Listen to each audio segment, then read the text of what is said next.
Thank you, sir. Appreciate what you did back there for that young woman. Much respect. Yeah, so the bus driver, you know, the lady was trying to catch the bus, and she didn't. The bus was going to get ahead of the bus stop, so he stopped the bus and let her on. And I'm like, man, sometimes, like I said, you know, people will do some good things, man. You know, but it's too few. You know what I'm saying? Too few. Not the majority, but it's the minority. You know what I'm saying?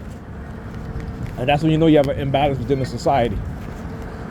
When a very small amount of people do good, and the overall masses of people are just selfish and self-centered.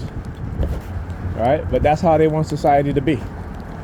Society must be this way in order for them to engage in the type of behavior that they engage in, because then, you know, if everyone have that mindset, particularly the masses of people, but they don't have the power, they don't have the wealth to do it. You know what I'm saying? So it's like giving them that dark triad personality traits, particularly narcissism, you know, without the authority, the power, and the wealth. You know what I'm saying?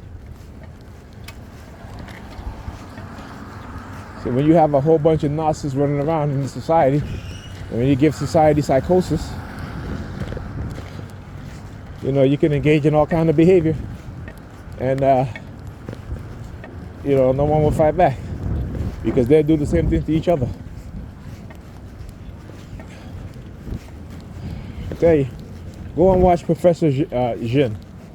He's a Canadian professor, a Chinese Canadian professor, and as he breaks down the society, particularly Western hegemony, as he breaks down the society and expose the society for what it is, particularly Western society, how it creates instability, because it has to, because the wealthy, they profit off of us being in a certain condition, right? We are the slaves without the chains around our neck, arms, and feet, right?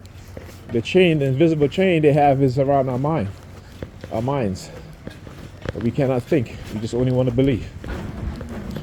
And belief to them is a multi-billion dollar industry. All right? Oh, by the way, let me show you guys this up. And this guy was like, you know, you gotta wear your hoodie like this. You know, sometimes people wear the fur on the outside. Well, the fur doesn't go on the outside. It goes like this, see? I was like, I didn't even know that. I didn't know my hood could do that. And it did. And guess what? It's actually better. You know, you're much warmer. All right? Your head and face is much warmer. All right? Oh, yeah. Anyhow, let me talk out here for a few minutes. You know, we got the Sambo and the Sambina, I should say, and the white woman coming in at the same time, tag teaming. You know, coordinated. Remember, everything looks like a coincidence, right? But it's not. It's talking about precision timing and how the interception, the synchronized movement, particularly when it comes to certain themes. You know, and also because I've been watching a lot of videos of how men have been walking away from the mindset of a lot of these women today, because they're all about the transaction. You know, that's it. And I watched a video that said that, you know, the woman was like, you know, I got dressed up and you take me here, you know, and he was like, yeah, because it's like, because I wanted to see your mindset. I wanted to see what she's going to say, and you just proved to me that you're not the one that should be pursuing. And I was like, good for you, my brother. This is a white dude, right?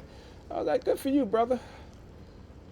You know, and then I watched another so-called baddie, you know, asking dude to for money or what have you, and dude was like, no. So she called him broke. You know, he's like, how am I broke? You know, she's like, you shouldn't be complaining. I just asked you for a little bit of money. It's not like I asked you to take me to Louis Vuitton or some shit. I was like, wow, man. This is how bold they are. right? This is how. But then they call him. But then she's calling him broke. But you begging him for money, but he's broke. Okay. Like I said, the shit. I understand the cognitive warfare, and I understand a lot of things that they say doesn't make any sense. But in their head, it makes sense, but it doesn't. Okay. Anyhow, talk to you guys in the next video.